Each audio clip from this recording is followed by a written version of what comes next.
Hi, I'm Marcy Brenner, and I come to you from Ocracoke Island on the Outer Banks of North Carolina, and this is my kitchen. I am the daughter of Max Brenner, who ran Brenner's Bakery in Alexandria, Virginia, since 1953.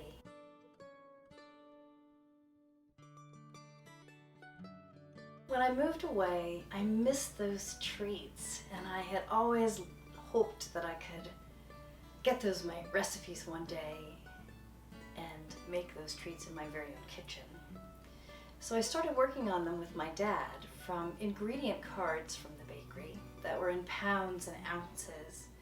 And he helped me understand the math of the ratios, and we began to work it out. We began to bake, and I've baked for a couple of years and developed 50 recipes, the most favorite recipes from Brenner's Bakery in Alexandria. And then I started to write stories. And I started a Facebook group called Brenner's Bakery Memories. And sure enough, there were others that were interested in tasting those tastes again and missed the bakery. My old friend Kristen Donnan, who knew my dad and knew the bakery and has spent her life being an editor, agreed to edit my book, and the two of us produced A Baker's Daughter. I hope you enjoy tasting these tastes as much as I do, and my family. They bring back so many memories of celebrations and anniversaries and parties. Please share pictures of your creation. Thank you so much. Hello, I'm Marcy Brenner, A Baker's Daughter, and I'm going to show you how I make the chocolate top cookies. And I have everything measured except the final portion so that I can show you how I measure things. And I don't do anything mysterious. Just level it off. And there's my last cup of flour into my dry ingredients. And calls for a pinch of salt. So there's a pinch of salt. And milk powder, and I just whisk that together, and then I'll just wait for when we're ready for our dry ingredients. I already have most of my shortening measured in, but I just have a half of a cup left, so I wanted to show you how I do it. All my measuring is just like what I learned in home ec. You just fill up your cup,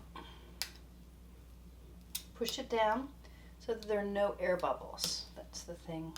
You just want to keep pushing it so that you know you've gotten all your air bubbles out. Let it squish on out. And then I'll just top her off, and then I'll put her in to the mixer.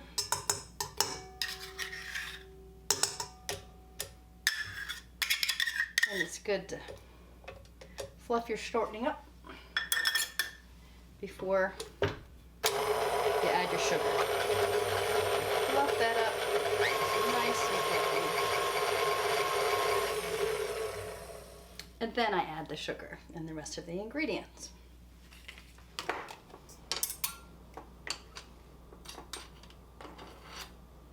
I'm going to beat this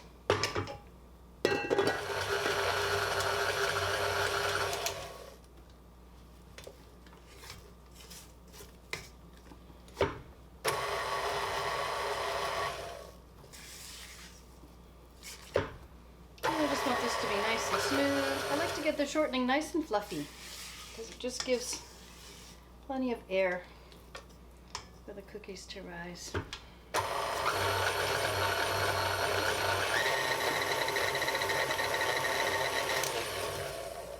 And so now I'm going to add the next ingredients, which is some vanilla.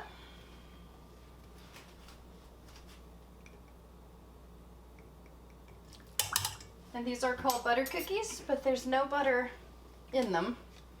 And again, if you read the book, you will find out why. Butter flavor. Of the almond extract. I find that to be sort of the secret ingredient in these cookies. It's very subtle. tastes just like Dad's. I'll mix that up.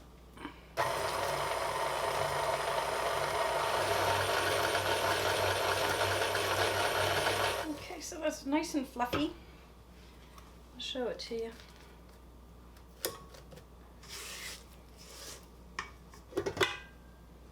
It's nice and fluffy and rather loose. That's exactly what you want right there. I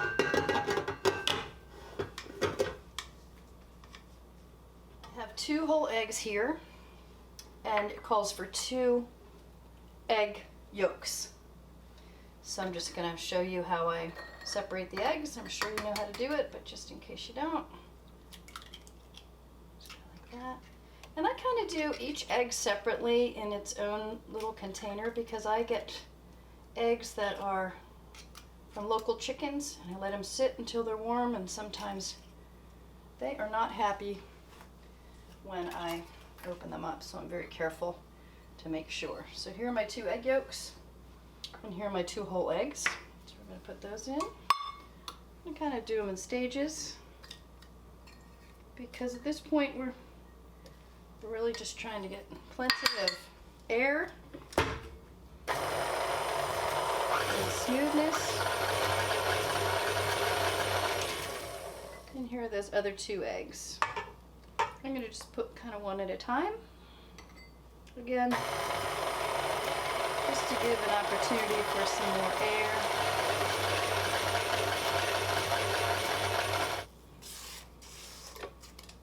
I do scrape the beater as well, so a lot of stuff gets stuck on there. And then add our last egg. Add eggs and all my liquid in there. So now it's time for the dry ingredients. And I just add them a little bit at a time so that the mix has a good chance. About a third of it at a time.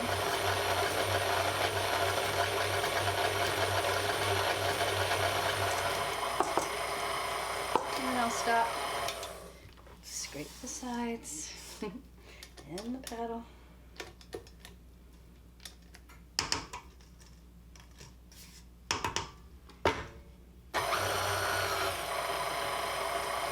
Pretty slow for this. Don't really need to beat it up too much anymore. Lots of air in it. You can just smell those flavors. Almond, butter, vanilla. It's the last of my dry. Now a lot of times I'll flick over this switch here on my blender, which makes it so it doesn't bump up and down when the batter starts to get dry. It begins to be harder for the mixer. Again, squeeze it one last time. And then it'll be ready for the fridge.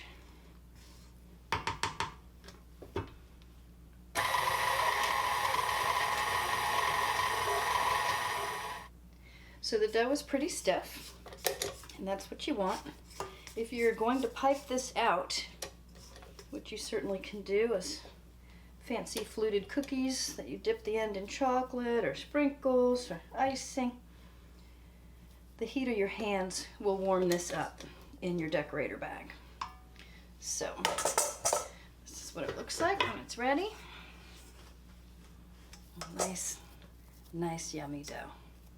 So I'm going to cover that and put it in the fridge overnight. Sifted powdered sugar, and the way I do it is very simple. Just sort of cut it to make sure there are no air bubbles.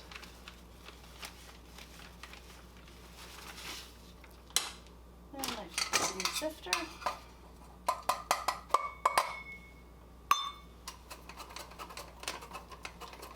And what we're doing here is not only putting air in it, but we are getting rid of any chunks that will make your icing not so smooth. So this just makes a nice, fluffy, smooth icing. Now this tub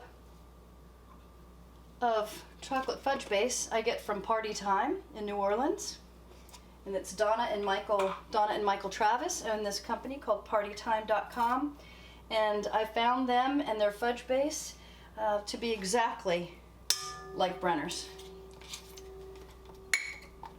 And then I usually use a whisk type of attachment for icing because you want it fluffy and filled with air. So I'm going to add my liquid here, vanilla. And then now it's really just a matter of how much liquid we put in. Add a little bit to this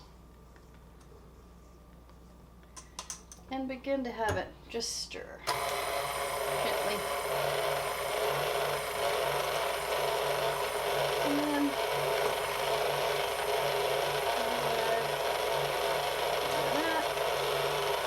I'll add a little bit of liquid. I measured out a full cup here. The recipe calls for 3/4 of a cup plus. So it really just matters about the humidity in your kitchen, how much fudge base you have in there, how much sugar you're putting in. Very forgiving. You can adjust this to your level of sweetness, the color you want, the texture you want.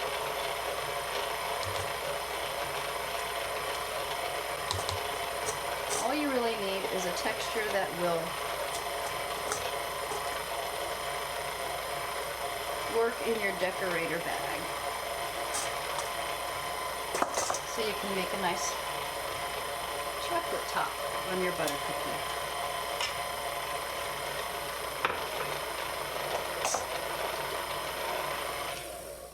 So right now I'm just gently getting everything to mix together.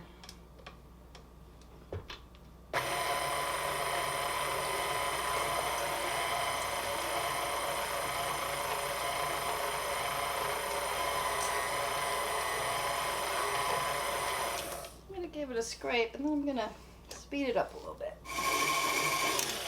You can put this icing in the fridge. I actually put it in a decorator bag with a tip and everything ready to go in a plastic bag in the refrigerator.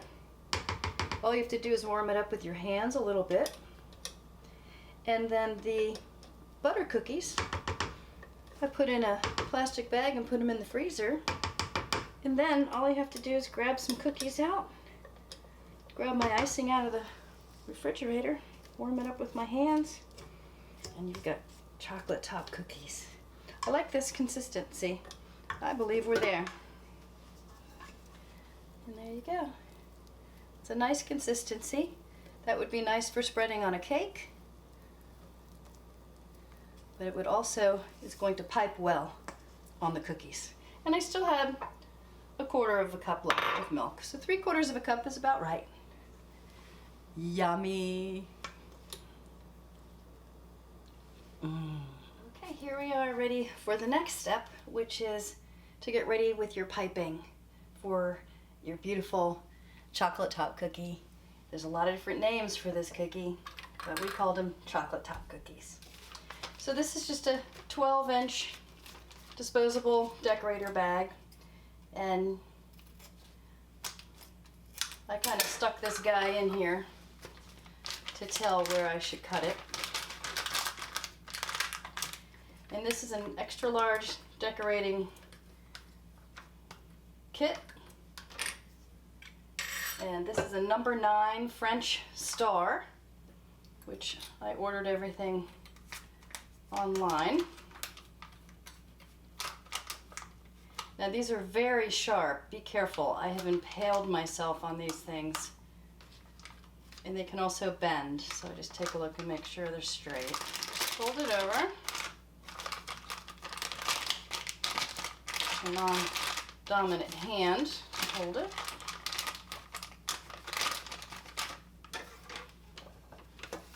you just fill it up. Oh, that icing, so delicious.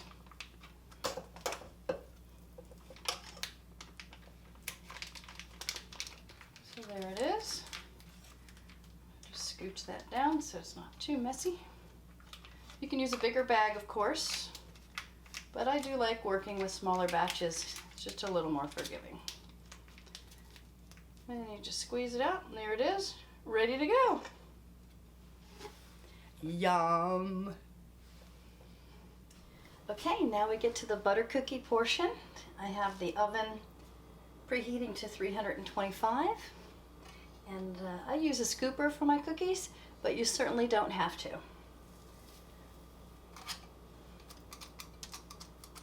And with these cookies, actually, I really think they come out better if you do roll them with your hand instead of just scooping the scoops down onto the pan.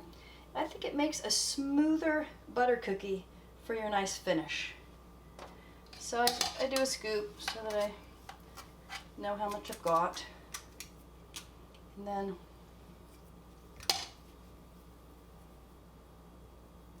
I roll them out very, very smooth. So they're really smooth. What I love about this baking dish, maybe they all are like this, but it holds 13, which is a baker's dozen. And Dad always had we ladies in the front put 13 cookies in a dozen. Always. I do find that if I squeeze this closed before I scoop, then I pop it open, and then I've got a nice ball that doesn't stick. My favorite technique is to use one of my mom's old glasses because it has a very flat bottom, and I just touch it in some flour and just scooch, touch it in flour, and I press it down to about a half an inch, quarter of an inch. What you're doing here is just bumping it down just a hair. You don't want to do them too far down because you don't want them crunchy.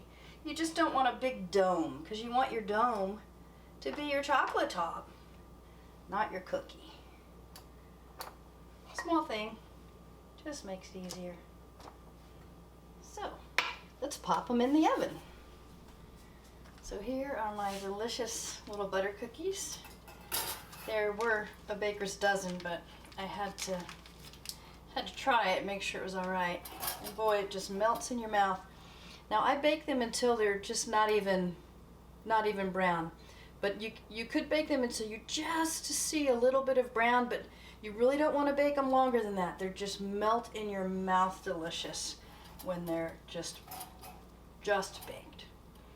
So to decorate, I have my icing here that's just been waiting. I get it kind of going. And then you just come down onto the cookie. You don't press hard, you just hold it there, squeeze, squeeze, hold it down, and then up.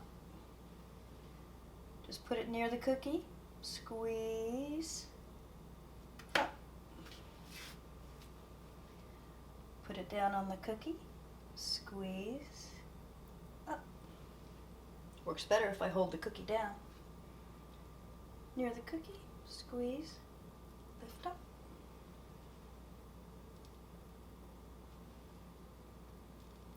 You're going to enjoy eating these right fresh like this because there's not much like it. They're just delicious. So that is how to make the Brenner's Bakery chocolate top cookie.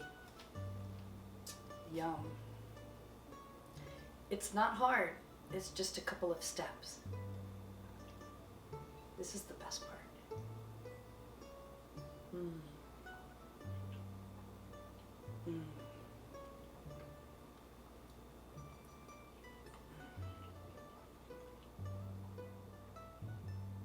And it's going to be better